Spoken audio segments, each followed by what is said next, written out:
A very warm welcome to IDFC FIRST Bank presents Leaders of Tomorrow Season 13. I'm Ritwika Gupta and tonight we are bringing you highlights from our recently concluded Indore Springboard. Indore is the commercial capital of Madhya Pradesh and is emerging as a hub for businesses, MSMEs and startups.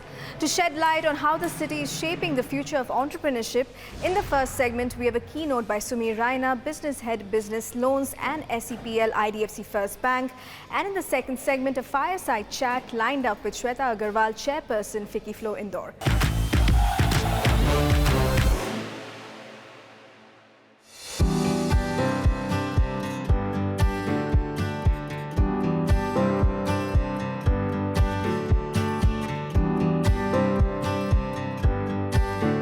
Today we are in the business hub of Madhya Pradesh, Indore, a city that has emerged as India's cleanest for 8 consecutive years and one of the most rapidly growing business destinations in the country. What sets it apart is the blend of sustainability, innovation and efficient management, positioning Indore as a benchmark for urban development and a role model for many Indian cities. So we captured what people on the ground have to say about the city and how they see it evolving. With a blend of traditional and modern industries such as textiles, automobiles, food processing and IT, Indore's economy continues to expand rapidly, strengthening its role as a key business hub. So talking about the business ecosystem of Indore, which are the most promising sectors in the city today according to you? So I think Indore is gaining momentum. It's growing at a very rapid pace, as you must have all seen. Traditionally, we've all seen manufacturing. It's been a manufacturing hub, and especially Indore is becoming a growing hub for IT and ITS companies. Indore is growing really fast in IT, healthcare, e-commerce, real estate. I guess these sectors are expanding like crazy in Indore right now. So Indore is both a manufacturing hub and a service hub, wherein we have the IT companies also and lots of manufacturing companies. So auto was one of the dominating sector, so there are lots of auto component industries. But now, because of that, we have the engineering capabilities. So lots of any manufacturing company that is related to engineering is good for here. Then pharma is another emerging sector, wherein we have the good facilities, good testing labs, and good environment is provided in the industries. Ma'am, what do you think can be done to enhance business growth in Indore and create more opportunities? Yeah, I believe Indore is in a developing stage, and for more development, I think skill development training programs can be promoted. There are more food processing companies that are developing in Indore. So if it is possible, if the licensing process, that the companies could get the licensing process very easily, that would be very helpful. We need faster approval processes around, especially around the land usage and industry building permissions. We also need better industrial and city infrastructure, especially the roads, power, water, pipelines, all of those things. And we have done phenomenally well with respect to the cleanliness of the city. That has to be maintained. With legacy sectors thriving and new age industries expanding, Indore is emerging as a sustainability-focused business destination. It's always a pleasure to be part of this beautiful city, the city that caters, that has been sort of incubator for the MSME that is fueling the growth in this MSME sector. So just a brief glimpse about Indore. Indore has been at the core of what you call the driving force, not only for central India, but also the pioneer in driving the growth for entire economy. Indore is at the forefront of running very key initiatives in terms of how do we leverage technology, how do we sustain growth, how do we live together with nature. Everything is being utilized to the best what a modern city looks like. So some of the initiatives which have been remarkable and have been recognized not only in India but worldwide. And one more important thing that stands out is that it's not concentrated effort around Indore. It is not in any industry specific, that it's concentration only towards textiles or automobiles or any other pharmaceuticals. The growth is enormous in terms of all the sectors combined. Recently, a couple of days back, I attended a conference from TU where they had presented one, TU TransUnion CIBIL, where they had presented one report to the RBI. The four key challenges that they brought out to RBI's notice was that currently the MSMEs are facing four different, broadly classified those into four different type of challenges. One is access to the credit. Second means we are not up the curve as a country per se in terms of adoption of technologies. Second is the skill gap. Third is the skill gap. And fourth being the vulnerability to global uncertainties. On credit access, there was a report again from SIDBI to the RBI. There is still a 20 lakh to 30 lakh crore of unmet demand, which is there in the economy, wherein means organizations like banks like us can partner and we can help chase your dreams. I just wanted to start this on a very positive note in terms of a few success stories which are within around the Indore only. One of the success stories where a chartered accountant probably needed some funds in expansion of business. The challenge was he wanted a quick turnaround time. We had curated something which created some impact. Similarly, on another, the person wanted to invest into waste management system. So he was into manufacturing of green tools. We helped curate him something which is very useful.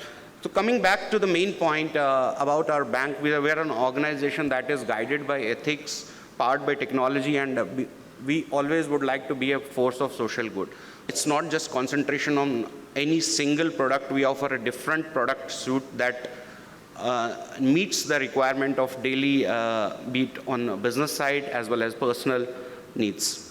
On the MSME front, we strongly believe that MSMEs are, if India wants to have a 5 trillion economy, MSMEs have to fire. MSMEs are going to fuel that growth. It cannot happen that without MSMEs, because MSMEs contribute a significant chunk to the GDP. Without MSME, be it manufacturing, servicing, trading, all of the events, all of the means, pillars need to fire together. It cannot be one size fits all kind of an approach that I am a conventional bank wherein I have a curated product and if you come, you are, you fit that, you take that product.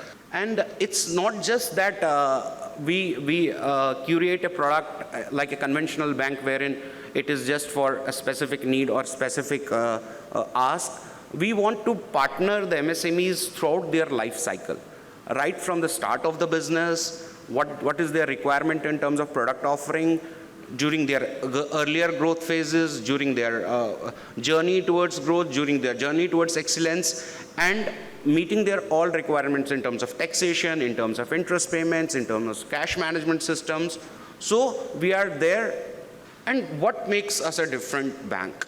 The main thing which I take a pride into it, that we leverage highly on technology. We leverage highly on technology in terms of technology has been at the core of anything and everything that we do in our organization.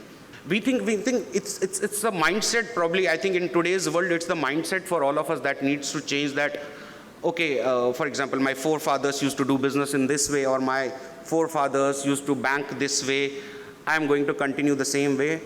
Trust me, the world is evolving. The world is changing so fast. Probably the technology that I am currently using might become obsolete 1 year down the line. So we need to keep pace on that. On the offerings, we have different offerings, be it loan against properties, your educational needs, your business loans, your professional loans. On the consumer side, your personal loans, your educational loans, your consumer durables, right from consumer durables, which is say 20,000 crore kind of a 20,000 rupees kind of a product, to a 20 crore kind of a product.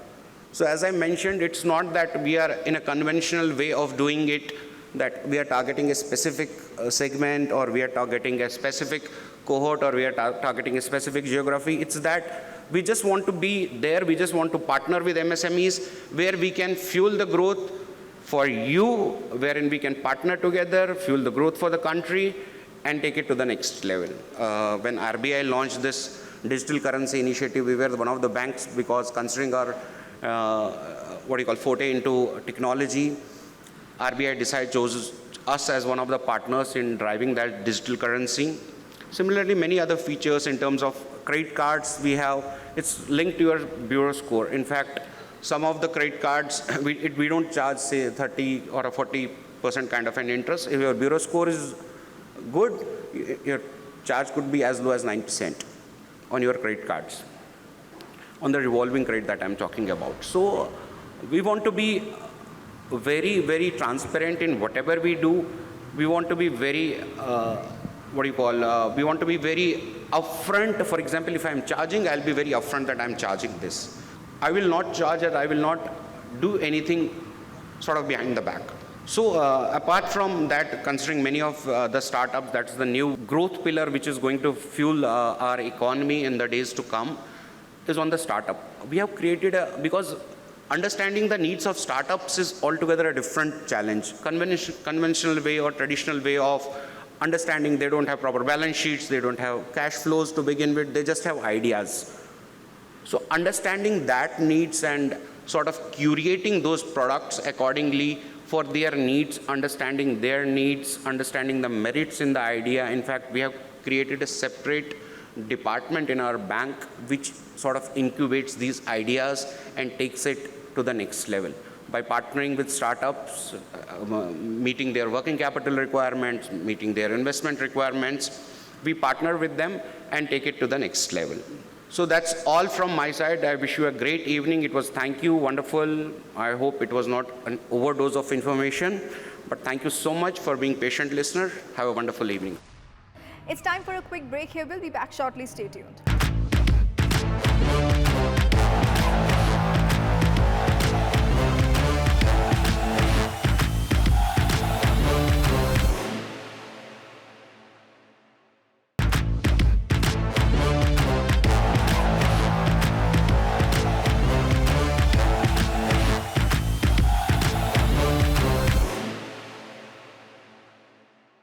Welcome back to IDFC FIRST Bank presents Leaders of Tomorrow Season 13. In this segment, we explore the challenges and opportunities for women leaders and entrepreneurs in Indore.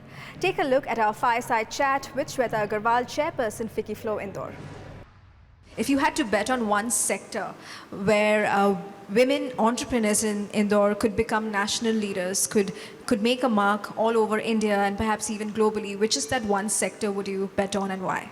I think health and wellness is one place where we are really doing good, and there is a lot of scope to do good, and especially for women, it's a very safe and structured place where we are, that is very close to our hearts. We are sensible, it's close to our heart, we are very happy helping others with health, so we can definitely go ahead with that sector. Sure.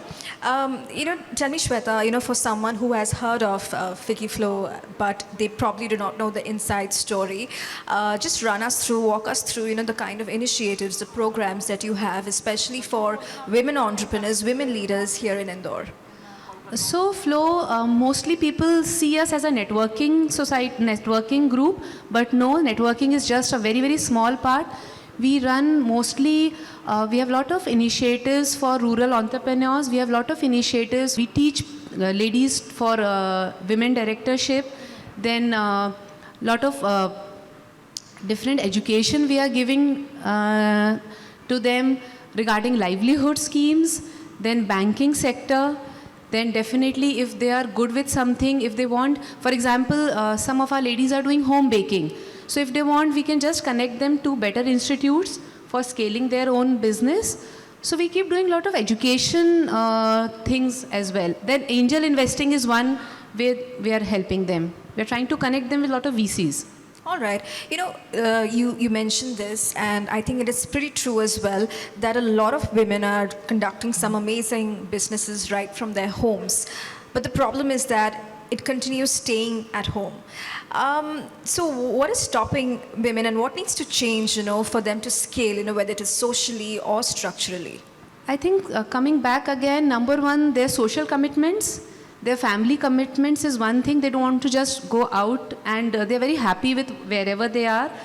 Then access to funds, even if they want to go ahead, the funds is some which stops them there. Then for MP, I think these two things are really making a difference. Otherwise, education-wise, they're well read, and we are helping them for that. But उनका शायद वो निकलने का भी उतना बढ़ नहीं पा रहे हैं. Yeah. Right. So let's talk money. Money is, either a break or break for a lot of entrepreneurs. When it comes to capital, be it grants, be it debt, be it equity, what needs to be done to make access to capital easier for, women entrepreneurs? You mentioned that, funding is required. So what needs to be done for that? So I think at a lower level, let us start putting up small camps, bank camps in their villages, so that they can get quick money with a very low collateral or very low guarantee kind of thing. And for women who are at a level, we can have a low interest schemes for them. We can guide them for a lot of government schemes already running. There are a lot of government schemes, but they are not educated about it, for which we are working really hard. And then maybe the men don't use the women accounts for different things. That is really hitting that portion of the society.